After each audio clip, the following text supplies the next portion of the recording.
So I think the underlying problem is that we've underinvested in a number of real world systems, right? So commodities, especially energy, as well as we've highly diversified our supply chains globally. Basically, we've optimized for efficiency over resilience, and we're kind of getting the call on that setup, right? So we're kind of quickly finding out the world's not quite as peaceful as we thought it was, and that if we underinvest in some of these natural resources, we're going to be short them when the time comes. And so we have these real world constraints, and combined with the fact that we increased our currency supply by quite a bit, we've run into inflationary problems. And the Federal Reserve and other central banks can't print more of those real goods and services, but they can try to curtail demand. And so right now they're doing the best attempt to jawbone demand lower, while trying also to avoid an outright recession. And historically, the Fed's ability to do soft landings is not very high. It's a very kind of low, maybe a couple times they almost did it, but for the most part, it's like an on or off switch. And so right now, I would say we're basically going into a economic deceleration in an otherwise stagflationary environment. And so I think this is a rather defensive. You generally want to be more defensive at this time and focus on things that have real world utility. But if you go look at the 70s, even during the economic slowdowns, the recessions in the 70s, you still generally had pretty high inflation. You just had, maybe you took the edge off inflation compared to some of the most inflationary periods. And so my general view is that this whole decade is probably going to be somewhat stagflationary. Basically, we're going to have supply side problems, particularly on the energy side, I think, for quite a while, for years at least. And whether or not we, bring inflation down, so let's say official CPI down to 6%, 5%, 3%, depending on how low we go, that partially depends on how forceful central bankers are willing to be and how, to what extent politicians are able to deal with recessionary conditions. Because right now, the clear, if you ask people out there, what is the biggest problem, they'll say inflation. And right now we're starting to see kind of a slight uptick in initial jobless claims. And so I think, to the extent that they try to continue tightening by pulling back on stimulus and tightening monetary policy, I think we're going to see a shift towards a weaker job market. And you kind of can turn an inflationary problem into an unemployment problem. But you can also have both at the same time.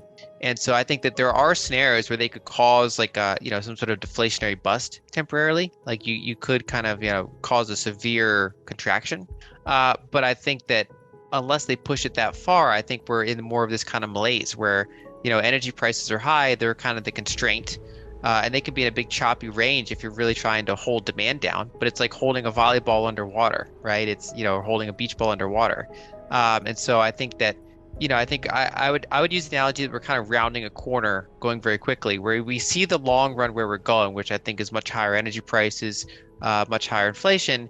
But right now you have to kind of put the brakes on and slow down and be careful with your investing around this corner, because this is the period where central banks are trying to fight back. And so for the next several months, as long as we're, going to experience quantitative tightening, raising rates, and, no new stimulus from Congress and things like that, I think it pays to be defensive around the margin and to look towards maybe some degree of disinflation. Not necessarily that inflation will go away, but that we might not keep going up at the same pace that we were, at least that, especially outside of energy. And so that's how I play this. Basically, I think that we can almost have a barbell approach where you stick with energy types of investments, but then you also look at some of the more defensive types of things like cash and even treasury bonds.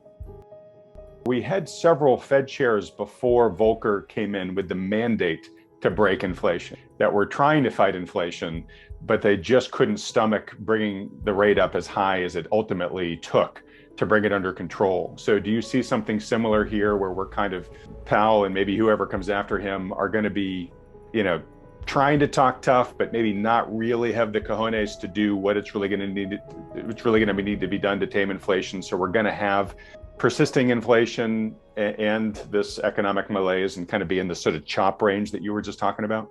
I think so. And in some ways, it's worse than that, because in the 70s, you had very low debt levels. And so at the end of the day, Volcker could raise rates to very high real levels. And it caused a recession, but it didn't cause like a financial crisis, a depression. because you had pretty low debts in the system, so the economy could withstand those higher rates with a slowdown. And before Volcker passed, he even said he couldn't do that today. And it's only gotten worse since then. And so that's one reason I've used the 40s as in many ways a closer comparison than the 70s, because in the 40s you had very high debt levels due to the war and due to things like that. And so despite the fact that they had high inflation, they just had to hold rates low anyway. And so you had a big decoupling between rates and inflation. And we've already seen that play out so far. And so even though they're talking tough, they're still, rates are still below 1%. Before we continue, help us clicking that YouTube like button and subscribe now to our channel. This shows the algorithm that you valued this information. And it helps us spread that message. Sharing is caring. And now, let's continue. I have bad news for you. If you're not rich by now, you're screwed. And if you're in debt, you're even double screwed. How so, you might wonder? Well, the sad truth is that you're working your whole life to make someone else rich. The mega corporations, the banks, the politicians, everyone is getting richer. They get your money. And what is even worse, they get your time, they get your life. You are not even in a rat race, you're in a financial prison. But what could a solution for you look like? Honestly, I don't know, but I know what a solution for me would look like. It's very simple. I use whatever money I have and I multiply it with 1,000. This could make my life much easier and probably yours as well. If you have $1,000 available and multiply this with 1,000, I believe that this could solve some financial issue for the one or the other. Of course, if you're ugly, you would have to multiply it with much more than 1,000. My name is Markus Dan, and this is what I decided to do. I decided to 1000x my money. This is not a joke. I know what you may be thinking. What is this guy talking about? How should this work? This is not possible. Well, I made a detailed video where I laid out my plan. And some clever folks might even want to look at this plan and copy it and do exactly what I do. This is just a little hint on the side. You have two options. You leave, you forget what you have seen. You do whatever you're doing and you hope that somehow you get some other results. Good luck with that. Or you click the link below the video. You enter your email address because I'm not showing this to everybody. You at least watch my video on how I plan to 1000x my money. The choice is yours. Make the right choice. Join me. See what a different future you could have. See at least how I intend, how I plan to do the 1000x. So click on the link below, enter your email address, and I see you on the other side. Your Markus Dan.